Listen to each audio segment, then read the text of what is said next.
Drugs, അതിന് താഴെ നിങ്ങൾ പറയുന്ന ഈ സാധനങ്ങളൊക്കെ വരുന്നുള്ളൂ. ചോദ്യം ഇതാണെന്നല്ല. അപ്പൊ ലഹരി എന്ന് ഡ്രഗ്സ് എന്ന് ചോദിക്കുമ്പോൾ മദ്യവും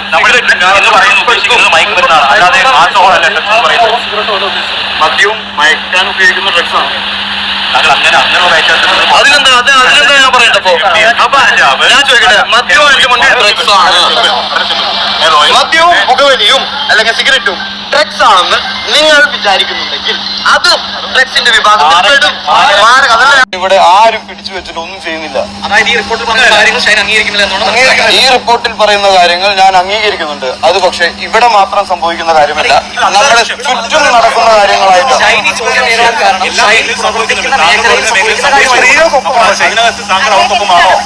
ഞാൻ എപ്പോഴും ഇവിടെ ഞാൻ എല്ലാവരുടെ ഒപ്പമാണ്. ഇപ്പൊ പീഡിപ്പിക്കപ്പെട്ടു എന്ന് പറയുന്ന സ്ത്രീയുടെ ഒപ്പം എനിക്ക് നിൽക്കേണ്ടി വരും.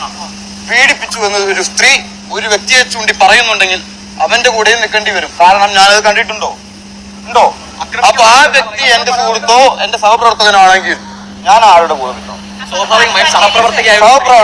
സഹപ്രവർത്തകനും എന്റെ തന്നെയാണെന്ന് വിചാരിക്കട്ടെ. അപ്പൊ ഞാൻ രണ്ടുപേരുടെ കൂടെയും നിൽക്കണം. വേണ്ടേ? പുതിയതായി വരുന്ന ഒരു പെൺകുട്ടി. ഇപ്പോൾ നമ്മൾ കേട്ടത് ഹേമ കമ്മിറ്റി റിപ്പോർട്ട് പുറത്തു വന്നതിന് ശേഷമുള്ള ഷൈൻ ടോൺ ചാക്കോയുടെ പ്രതികരണമാണ്. അമ്മയുടെ പ്രസിഡന്റായ മോഹൻലാൽ സുഖമില്ലാതെ ഹോസ്പിറ്റലായതുകൊണ്ട് തന്നെ അദ്ദേഹം ഇതിനെതിരെ ഒന്നും പ്രതികരിച്ചിട്ടില്ല. അതുപോലെ സെക്രട്ടറി ആയ സിദ്ദിഖ് പറഞ്ഞിരിക്കുന്നത് റിപ്പോർട്ടിനെ കുറിച്ച് പഠിച്ച ശേഷം പ്രതികരിക്കാമെന്നാണ്. ഹേമ കമ്മിറ്റി റിപ്പോർട്ടിലുള്ളത് ഞെട്ടിക്കുന്ന വെളിപ്പെടുത്തലുകളാണ്. മലയാള സിനിമയിലെ കാസ്റ്റിംഗ് കൗച്ച് നടിമാരെ സംവിധായകരും നിർമ്മാതാക്കളും ലൈംഗികമായി ചൂഷണം ചെയ്യുന്നു. ഈ റിപ്പോർട്ടിൽ നടിമാര് മൊഴികൾ കൊടുത്തിട്ട് പോലും ഇതുവരെയും ആരെയും അറസ്റ്റ് ചെയ്തിട്ടില്ല, ആർക്കെതിരെയും യാതൊരു വിധത്തിലുള്ള നടപടികൾ എടുത്തിട്ടില്ല. മാത്രമല്ല സ്ത്രീകൾ സിനിമാ മേഖലയിലേക്ക് കടന്നു വരുന്നത് അവർക്ക് കലയോടുള്ള ആഗ്രഹം കൊണ്ടാണ്. പക്ഷെ പലരും ചിന്തിക്കുന്നത് അവർക്ക് പണത്തിനും പ്രശംസയ്ക്കും വേണ്ടിയാണ് എന്ന് കരുതിയിട്ടാണ് ഇങ്ങനെ തങ്ങളുടെ അടുത്ത് മോശമായി പെരുമാറുന്നത് എന്നും അവർ പറയുന്നുണ്ട്. അവർക്ക് കലയോടുള്ള ആ ഒരു ആഗ്രഹം തന്നെ ഈ ഒരു കാര്യം കൊണ്ട് നഷ്ടപ്പെടുകയാണ്. കാരണം ഇതിന് വഴങ്ങാതെ വരുന്ന ആൾക്കാർക്ക് പിന്നീട് ഒരു ചാൻസ് ഇല്ല. അപ്പോൾ കലയോടുള്ള ആഗ്രഹം കൊണ്ട് പലരും ഒരു പക്ഷേ വഴങ്ങി പോകുന്നുണ്ട്. നിശബ്ദരായി അവർക്കൊന്നും പ്രതികരിക്കാൻ വയ്യാതെ അവർ നിശബ്ദരായി മാറുന്നു. അങ്ങനെയുള്ളവർക്ക് ഒരു പക്ഷേ ചാൻസ് കിട്ടും എന്നൊക്കെ പറയുമ്പോൾ തീർച്ചയായിട്ടും അത് വളരെ തെറ്റ് തന്നെയാണ്. കാരണം ഒരു കാര്യവും ആരെയും നിർബന്ധിക്കാൻ പാടില്ല, അതിപ്പോൾ എന്ത് തന്നെയാണെങ്കിലും.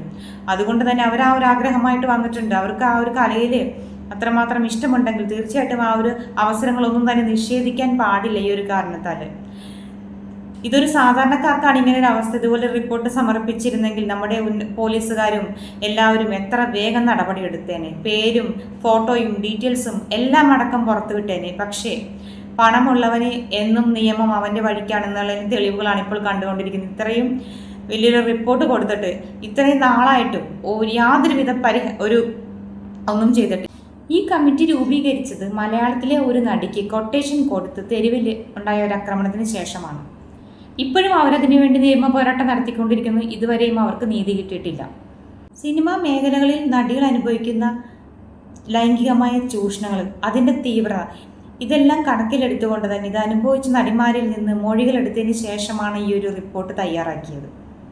മാത്രമല്ല അവർക്ക് അവരുടേതായ പ്രാഥമിക ആവശ്യങ്ങൾക്ക് പോലും പല സമയങ്ങളിൽ പല സന്ദർഭങ്ങളിൽ അവർക്ക് ആ ഒരു അവസരം പോലും കിട്ടിയിട്ടില്ല. അതിനുള്ള സജ്ജീകരണങ്ങൾ ഉണ്ടായിട്ടില്ല എന്ന് പറയുന്നു. ഔട്ട്ഡോർ ഷൂട്ടിങ്ങിൻ്റെ സമയത്തും എപ്പോഴും അവർക്ക് പല രീതിയിലുള്ള ബുദ്ധിമുട്ടുകൾ അനുഭവപ്പെട്ടിട്ടുണ്ട്. ഇതെല്ലാം വളരെ വ്യക്തമായ റിപ്പോർട്ടിൽ പറഞ്ഞിട്ടുണ്ട്. ഇന്ന് റിപ്പോർട്ട് പുറത്തു വിട്ടപ്പോൾ അതിൻ്റെ അനുബന്ധം പൂർണ്ണമായും പുറത്തു വിട്ടിട്ടില്ല എന്നുള്ളതാണ്. അതിലാണ് നടിമാരുടെ എല്ലാം മൊഴികളും വ്യക്തമായ പേരുകളും എല്ലാം ഉൾപ്പെടുത്തിയിരിക്കുന്നത്. അതുകൊണ്ട് തന്നെ റിപ്പോർട്ട് ഞങ്ങൾക്ക് വീണ്ടും കാണണമെന്നാവശ്യപ്പെട്ട് നടിയായ രഞ്ജിനി ഒരു പരാതി ഹൈക്കോടതിയിൽ കൊടുത്തിരുന്നു. പക്ഷേ ആ ഒരു അപേക്ഷ ഹൈക്കോടതി തള്ളി എന്നുള്ളതാണ്. കാരണം അവർക്ക് സംശയമുണ്ട്, അവർ കൊടുത്ത റിപ്പോർട്ട് തന്നെയാണോ ഇനി പുറപ്പെടുവിക്കാൻ പോകുന്നത്. സിനിമാ മേഖലയെ ഭരിക്കുന്നത് ഗുണ്ടകളാണോ?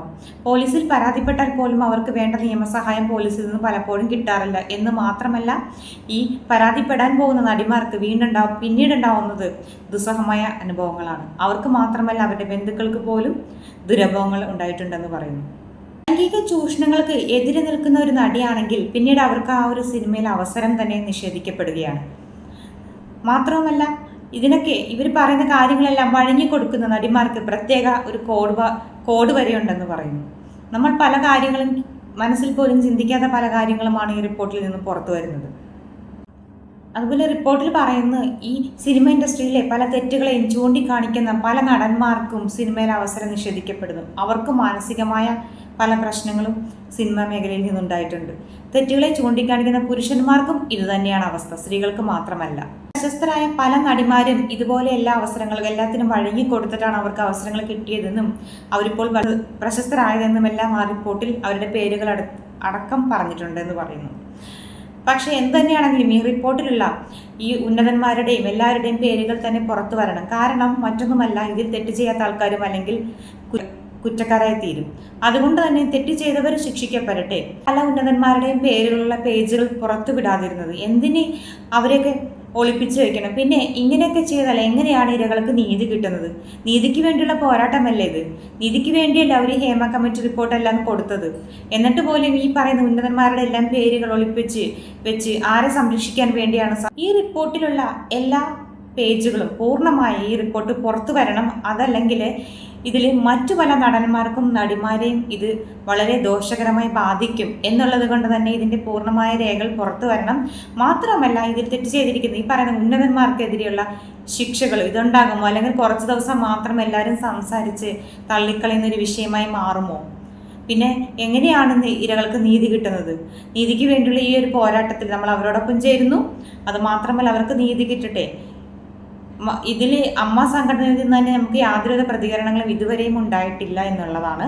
നമുക്ക് നോക്കാം അവർ അതുപോലെ ഹേമ കമ്മിറ്റി റിപ്പോർട്ടിൽ പറയുന്നതനുസരിച്ച് ഒരു നടിക്ക് മോശം അനുഭവം ഉണ്ടായതിൻ്റെ പിറ്റേ ദിവസം തന്നെ ഈ ഉപദ്രവിച്ച ആളിൻ്റെ ഭാര്യയായി അഭിനയിക്കേണ്ടി വന്നു. അതുകൊണ്ട് തന്നെ മാനസികമായി അവർ വളരെ വിഷമത്തിലായിരുന്നു. അവർക്ക് ഒരു ഷോട്ട് എടുക്കുന്നതിന് പകരം 17 റീടേക്കുകൾ എടുക്കേണ്ടി വന്നു. അതുകൊണ്ട് തന്നെ ആ സമയത്ത് സംവിധായകൻ കഠിനമായി വിമർശിച്ചെന്നും നടി പറയുന്നു. ഇങ്ങനെ ഒരുപാട് അനുഭവങ്ങൾ അവർക്കുണ്ടായിട്ടുണ്ട്. മാത്രമല്ല, അവർ പ്രത്യേകം പറഞ്ഞിരിക്കുന്ന കാര്യമെന്ന് പറഞ്ഞാൽ പ്രാഥമിക ആവശ്യങ്ങൾക്ക് ഔട്ട്ഡോറുള്ള ഷൂട്ടിങ്ങിനെല്ലാം സമയത്ത് പ്രാഥമിക ആവശ്യങ്ങൾ നിറവേറ്റാൻ പോലും അവർ വളരെ കഷ്ടത അനുഭവിച്ചിട്ടുണ്ട് എന്ന് പറയുന്നു. അങ്ങനെ ഒരുപാട് പേജുകൾ, ഒരുപാട് കാര്യങ്ങൾ ഉൾപ്പെടുന്ന ഈ ഒരു റിപ്പോർട്ട് അവരത്രയും ധൈര്യത്തോടെ മൊഴികളെല്ലാം കൊടുത്ത് സമർപ്പിച്ചിട്ടുണ്ടെങ്കിൽ തീർച്ചയായിട്ടും അവർക്ക് നീതി കിട്ടണം. നമുക്കറിയാം, ആ ഒരു നടി, ഞാൻ വീണ്ടും പറയുകയാണ്, ആ ഒരു നടി കൊട്ടേഷൻ കൊടുത്ത് ആക്രമണത്തിനിരയായിട്ട് പോലും ഇന്നും അവർക്ക് നീതി കിട്ടിയിട്ടില്ല. ഇന്നും അവർ നിയമ പോരാട്ടത്തിലാണ്. ഇത് ഗവൺമെൻറ്, നമ്മുടെ കേരള ഗവൺമെൻറ് നല്ല രീതിയിൽ തന്നെ എടുക്കും. ഇതിൽ ഉന്നതന്മാരൊന്നും ഭയന്ന് അവരുടെ പേരുകളൊന്നും ഒളിപ്പിച്ച് വെച്ച് ഈ ഒരു റിപ്പോർട്ട് മുക്കിക്കളയരുത് എന്നൊരു അപേക്ഷയുണ്ട്. തീർച്ചയായിട്ടും നടപടികൾ എടുക്കണം. ഇരകൾക്ക് നീതി കിട്ടണം. അവരത്രയും ധൈര്യത്തോടെ ഇറങ്ങിയിട്ടുണ്ടെങ്കിൽ അവർക്ക് നീതി കിട്ടട്ടെ എന്ന് പ്രാർത്ഥിക്കുന്നു. അതുപോലെ തന്നെ എന്താണ് അമ്മ സംഘടനയിൽ നിന്നുള്ള മറ്റുള്ള ആൾക്കാർ, പ്രസിഡന്റ് എന്നാലും ഹോസ്പിറ്റലാണ്, ലാലേട്ടൻ ഹോസ്പിറ്റൽ അഡ്മിറ്റാണ്. നമുക്ക് ഇതിനെക്കുറിച്ചൊന്നും പ്രതികരിച്ചിട്ടില്ല. അതിൻ്റെ സെക്രട്ടറിയായ സിദ്ദിഖ് പറയുന്നത് അദ്ദേഹം പഠിച്ചിട്ട് സംസാരിക്കാമെന്നാണ്. മറ്റു ആൾക്കാർ, ഭാരവാഹികളൊന്നും തന്നെ ഇതിനെക്കുറിച്ചൊന്നും പ്രതികരിച്ചിട്ടില്ല. ആകെ ഒരു പ്രതികരണം നമ്മൾ കേട്ടതാണ്, ഷൈൻ ടോം ചാക്കോ പറഞ്ഞൊരു പ്രതികരണം. അതുപോലെ ലഹരി മരുന്നുകളും, ലഹരി അവിടെ ഒരുപാട് ഉപയോഗിക്കുന്നുണ്ടെന്ന് പറയുമ്പോൾ അദ്ദേഹം പറയുന്നു, ലഹരി എന്ന് പറയുന്നത് ആൽക്കഹോൾ, അതുപോലെ സ്മോക്കിങ്, ഇതൊക്കെ എവിടെയാണ് ഉപയോഗിക്കാത്തത്? അതൊക്കെ ഉപയോഗിക്കുന്നില്ല എല്ലാവരും എന്നുള്ള രീതിയിൽ അങ്ങ് സംസാരിക്കും. അപ്പോൾ ഏതൊക്കെ രീതിയിലുള്ള ലഹരികളാണ് അവരതിൽ വെളിപ്പെടുത്തിയിട്ടുള്ളത് എന്നൊന്നും നമുക്കറിയില്ല. എന്താണെങ്കിലും എല്ലാ കാര്യങ്ങളും പുറത്തു വരട്ടെ. തക്കതായ ശിക്ഷ കിട്ടേണ്ടവരാണെങ്കിൽ അർഹിക്കുന്ന ശിക്ഷ കിട്ടട്ടെ. റിപ്പോർട്ട് സമർപ്പിച്ചിട്ടും നടിമാരെല്ലാം മൊഴികൾ കൊടുത്തിട്ട് പോലും ഇതുവരെയും യാതൊരു നീക്കങ്ങളും ഉണ്ടായിട്ടില്ല. ഇതൊരു സാധാരണക്കാരനാണ് ഇങ്ങനെ ചെയ്യുന്നതെങ്കിൽ ഇവിടെയുള്ള മാധ്യമങ്ങളും അതുപോലെ പോലീസുകാരും എല്ലാവരും അവൻ്റെ പിന്നാലെ പോയേനെ. അവൻ്റെ പേര് മാത്രമല്ല, വീടും സ്ഥലവും വീട്ടിലുള്ള ആൾക്കാരുടെ അടക്കം ഡീറ്റെയിൽസ് കൊടുക്കുമായിരുന്നു, ഇല്ലേ? നമ്മളൊന്ന് ചിന്തിച്ചു നോക്കൂ. പക്ഷേ ഉന്നതന്മാരാണെങ്കിൽ, പണമുള്ളവനാണെങ്കിൽ നിയമം വരെ മാറും, നിയമം വരെ കുമ്പിട്ട് നിൽക്കും. അവരെ ഒന്നും പിടിക്കാൻ ഒരു പോലീസും പോവില്ല, ഒരു ഗവൺമെൻറ്റും അതിനൊരു ഉത്തരവും ഇടില്ല. എന്താണെങ്കിലും അങ്ങനെയൊന്നും ഈ ഒരു വിഷയത്തിൽ സംഭവിക്കാതിരിക്കട്ടെ. ഇത്രയും സ്ത്രീകൾ ഇറങ്ങി തിരിച്ചിട്ടുണ്ടെങ്കിൽ അവരുടെ ഭാഗത്തുള്ള സത്യം പുറത്തു വരട്ടെ. അതുപോലെ തന്നെ ശിക്ഷ അനുഭവിക്കേണ്ടവരാണെങ്കിൽ തീർച്ചയായും അവർക്ക് ശിക്ഷ കിട്ടട്ടെ. അല്ലെങ്കിൽ ആ നടിയുടെ കാര്യം പറഞ്ഞതുപോലെ ആക്രമണത്തിനിരയായിട്ടും ഇന്നും നീതി കിട്ടാതെ വർഷങ്ങളായി, എത്ര വർഷമായി, 7 വർഷത്തിൽ കൂടുതലായി, ഇന്നും അവർക്ക് നീതി കിട്ടിയിട്ടില്ല. അവരിന്നും നിയമ പോരാട്ടം നടത്തുകയാണ്. പിന്നെ എങ്ങനെയാണ് നമ്മുടെ നാട് നന്നാവുക? എങ്ങനെയാണ് ഇരകൾക്ക് നീതി കിട്ടുക? സാധാരണക്കാർ തെറ്റിയാൽ മാത്രമേ ശിക്ഷ കൊടുക്കുകയുള്ളൂ. പണമുള്ളവർക്ക് എന്തുമാകാം, എന്തും ചെയ്യാം എന്നുള്ള കാര്യങ്ങളാണ് ഇവിടെ നടന്നുകൊണ്ടിരിക്കുന്നത്. എന്താണെങ്കിലും നമുക്ക് നോക്കാം, ഗവൺമെൻറ് ഏത് രീതിയിലാണ് ഇതിനെതിരെ പ്രതികരിക്കുന്നതും എങ്ങനെയാണ് നടപടികൾ എടുക്കുന്നതെന്ന് നമുക്ക് നോക്കാം. നിങ്ങൾക്ക് എന്തെങ്കിലും കമൻസ് ഉണ്ടെങ്കിൽ തീർച്ചയായിട്ടും കമൻറ്റ് ചെയ്യുക. Thank you so much.